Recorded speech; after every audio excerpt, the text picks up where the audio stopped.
Wrestling has more than one royal family.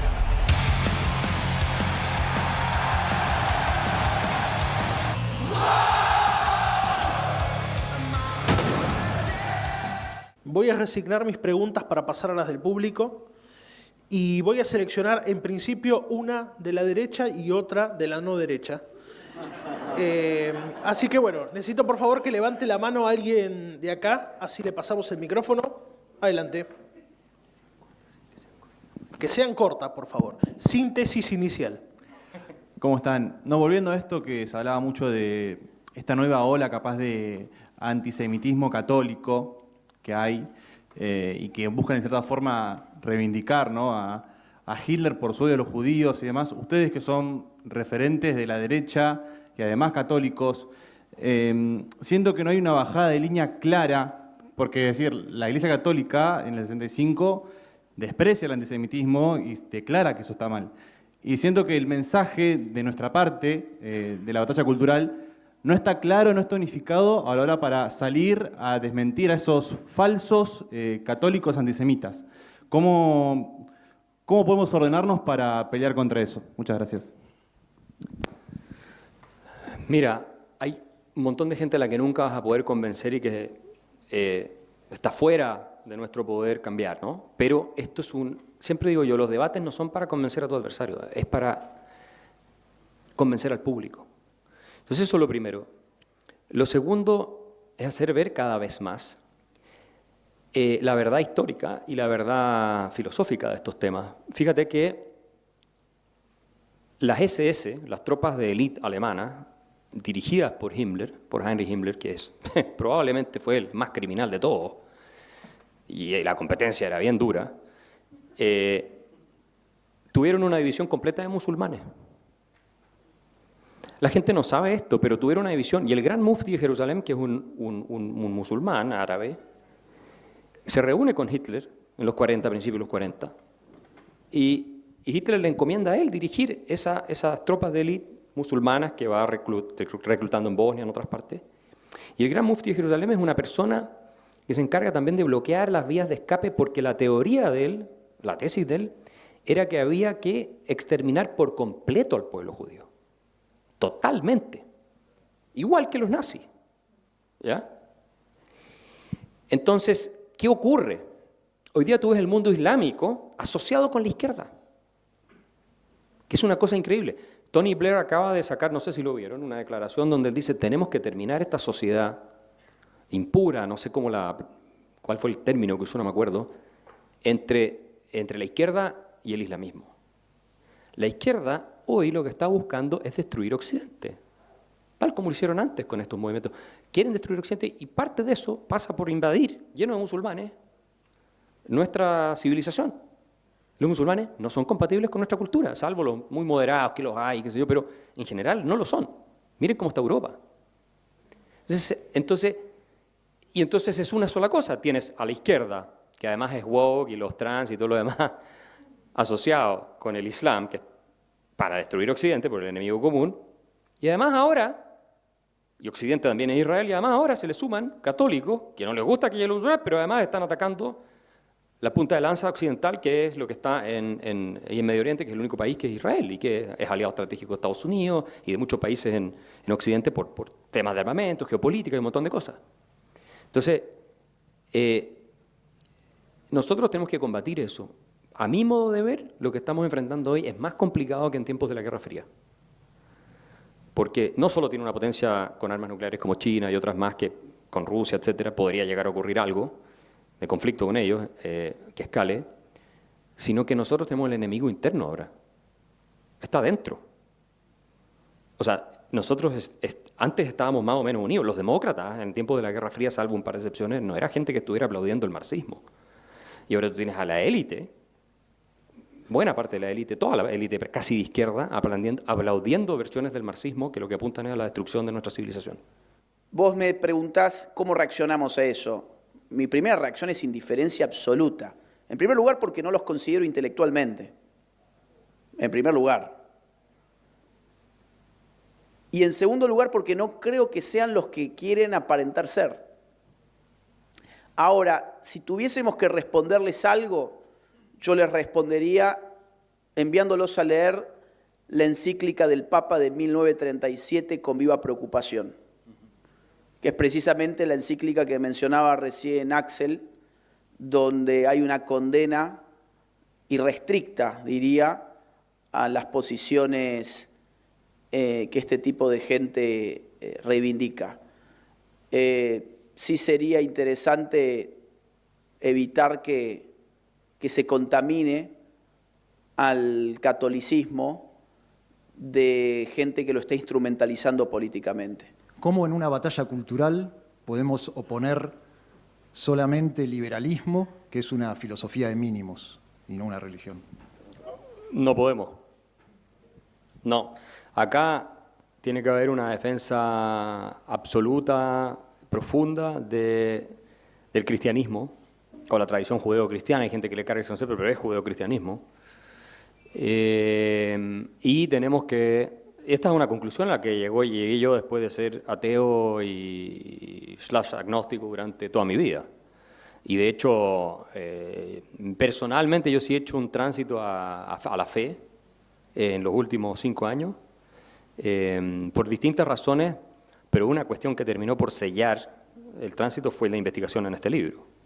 O sea, y he llegado a la conclusión, que probablemente muchos la mencionaron antes, T.S. Eliot, por ejemplo, aunque me enteré después de llegar yo a mi conclusión, que Occidente no sobrevive sin el cristianismo. Se acaba todo. Y que no sobreviva Occidente significa que se acaba la libertad, se acaba la economía de libre mercado, se acaba la seguridad, se acaba todo. O sea, o volvemos a un infierno pagano, ¿ya? O nos convertimos en país ocupado por el Islam, donde gobierna la Sharia, que es lo que está pasando cada vez más en Europa.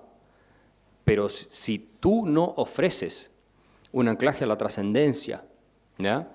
Y una idea de verdad objetiva, que es lo que te provee el cristianismo, y un diagnóstico certero sobre la naturaleza humana, que es lo que tiene el cristianismo, como lo dice Feugelin, el cristianismo tiene un diagnóstico bastante certero sobre la naturaleza humana, ¿no? En cambio, estas otras ideologías no, y por lo tanto creen que te pueden recrear al ser humano completamente y traer el paraíso. Bueno, vamos a colapsar civilizatoriamente, y hay síntomas de eso.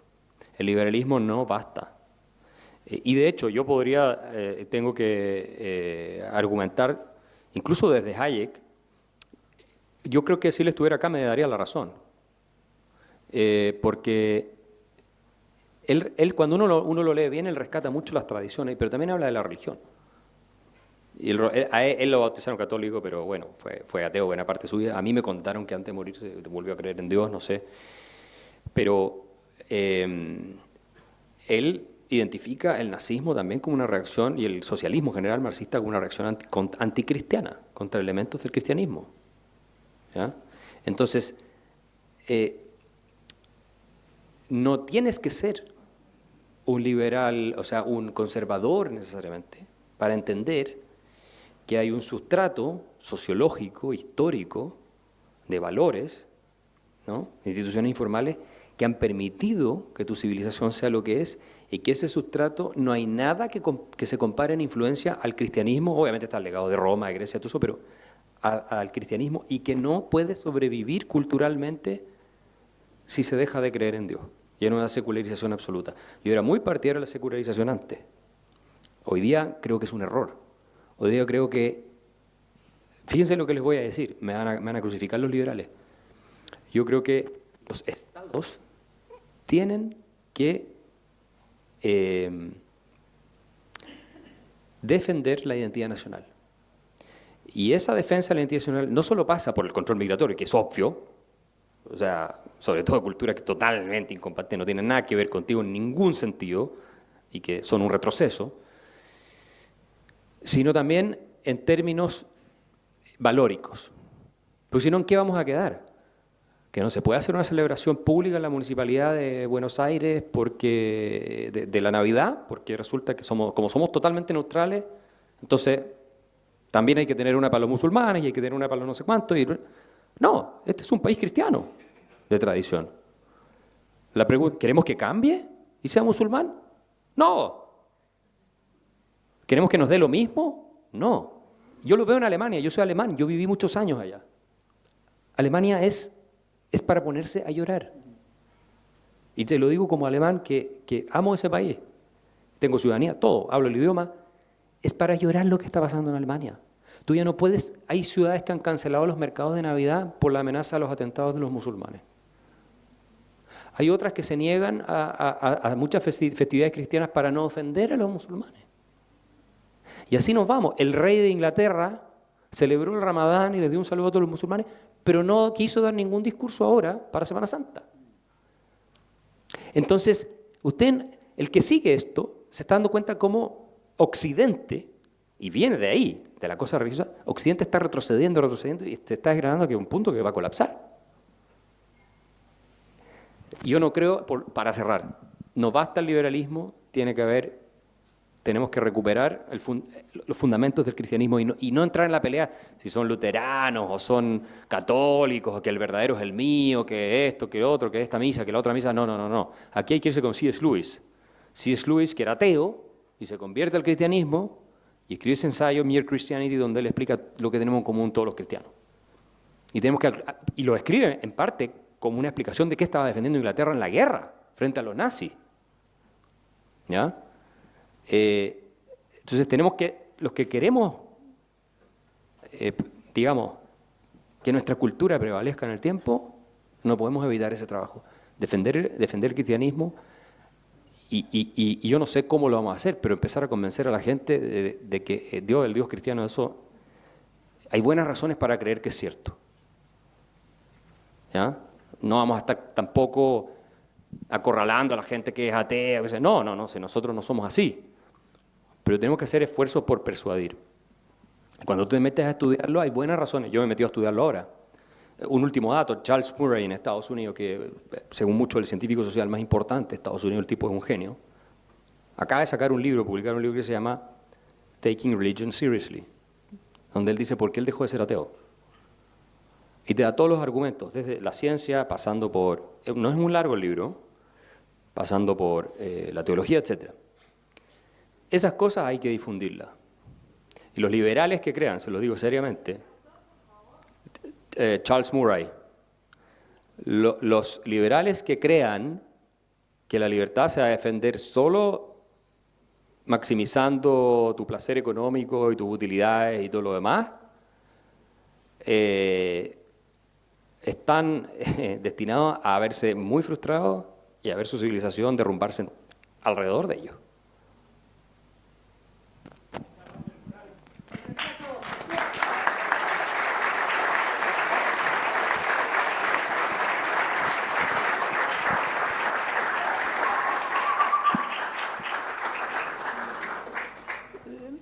Yo voy a sumar un apunte nomás porque coincido plenamente con lo que dice Axel. Sí, Kenneth Minogue tiene un capítulo sobre cuál es el aporte del cristianismo a la política occidental.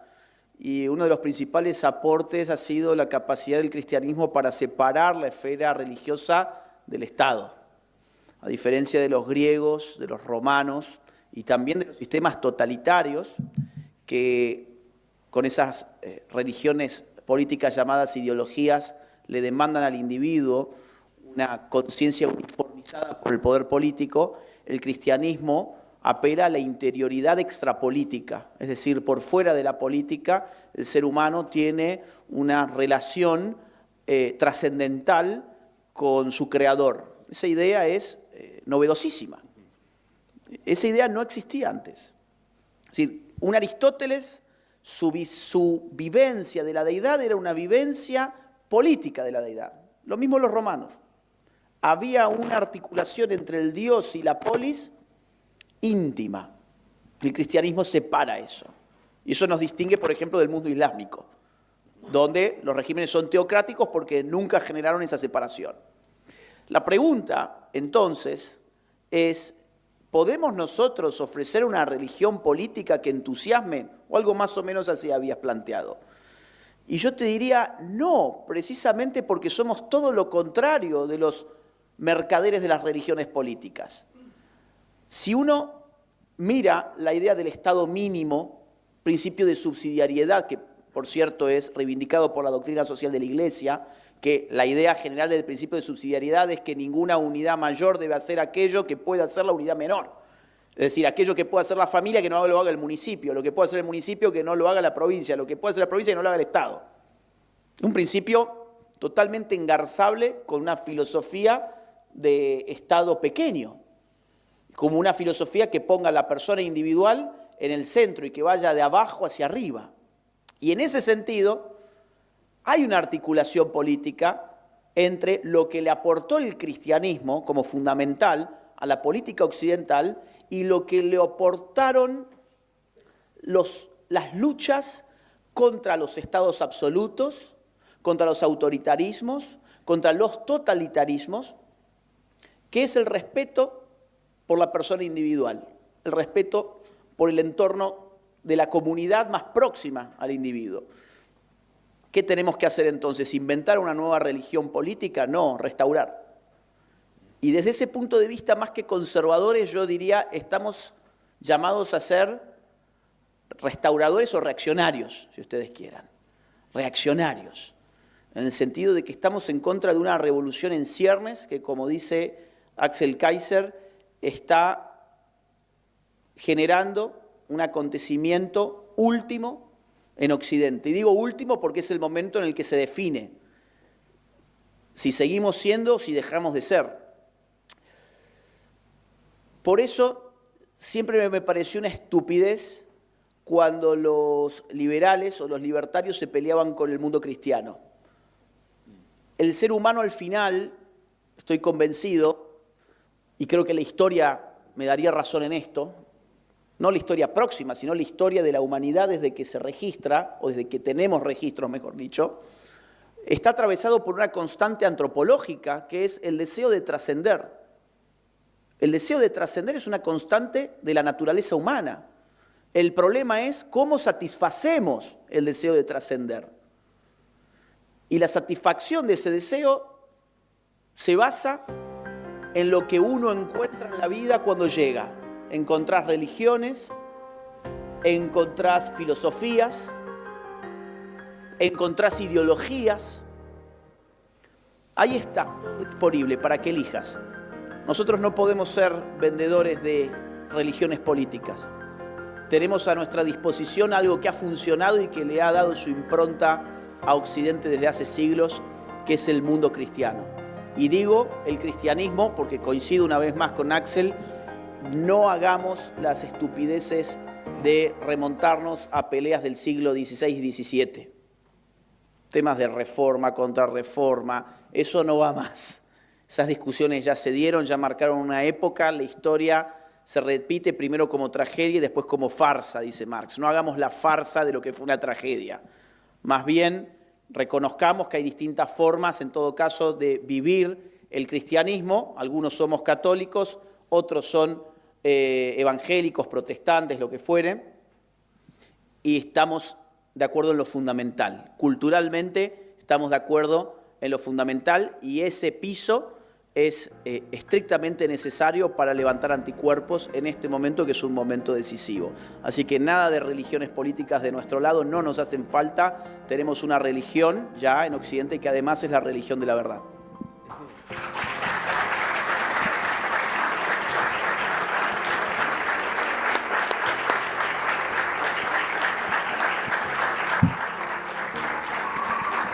Bueno, excelente presentación del libro, excelente masterclass, porque hoy nos llevamos no solamente la posibilidad de adquirir un libro, sino también de adquirir nuevas herramientas que nos van a servir a todos para seguir dando esta batalla cultural. Gracias Axel, gracias Agustín, para todos ustedes, gracias también por acompañarnos el día de hoy, sobre todo también a quienes están por YouTube, allá veo la cámara. Wrestling has more than one royal family.